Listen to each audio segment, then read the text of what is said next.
Hello mga kaprani, may nakapag-loan na ba dito kay Surety Cash?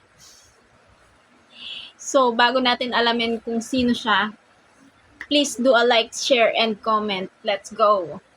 Ayun na nga mga kaprani, no? So, kaka-scroll natin sa araw-araw na ginawa ng Diyos sa pag-Facebook natin, ay nandito na naman tong Surety Cash na to. Actually guys, dapat hindi ko na siya i-download since mukha siyang kemerot. Pero since makulit siya, no, and then chinek natin sa Play Store at nandoon siya and meron siyang over 500,000 downloads, then I go with it. Titingnan natin, i-clear natin kung maganda ba at legit. So, I tried to. So, please watch this guys kung paano ako nag-apply at kung magkano ang kanilang in-approve sa akin. Let's go.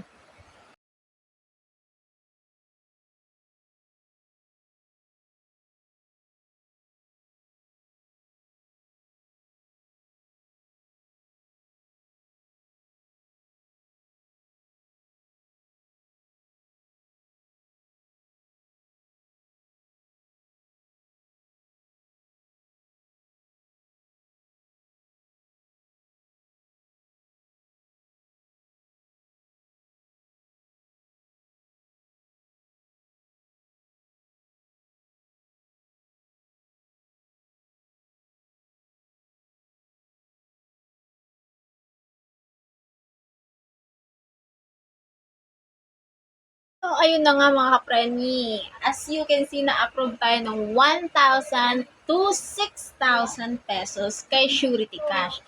But, hindi natin siya ginawa. As you can see guys, pag scroll down natin sa loan agreement nila is makikita nyo na 39.6% per month ang kanilang interest. So, dun sa baba, may nakalagay lang na submit. Sobrang kulang, hindi siya detailed, no? Hindi mo makikita kung magkano na lang yung makukuha mong pera after mo putin yung submit. That's why dun pa lang magdadalawang isip ka na. Kasi, paano kung i-click mo yon and then ang in-approve sa'yo is 1,000 and then pag-click mo nun ay kulang na, di ba? I mean, may processing fee pala sila na half kung magkano yung pinautang sa'yo. Let's say na 500 pesos na lang yung matatanggap mo. O di ba? Napakalaki. And also, hindi ako nag-go guys sa mga loan app na sobrang kulang ang detalye. Kasi, mapapahamak tayo dyan eh. Katulad nitong Surety Cash. Actually guys, si Surety Cash is under ng SEC before. Pero na-revoke po yung permit nila dahil po sa harassment. And then, nagulat na lang po ako why Surety Cash is back again.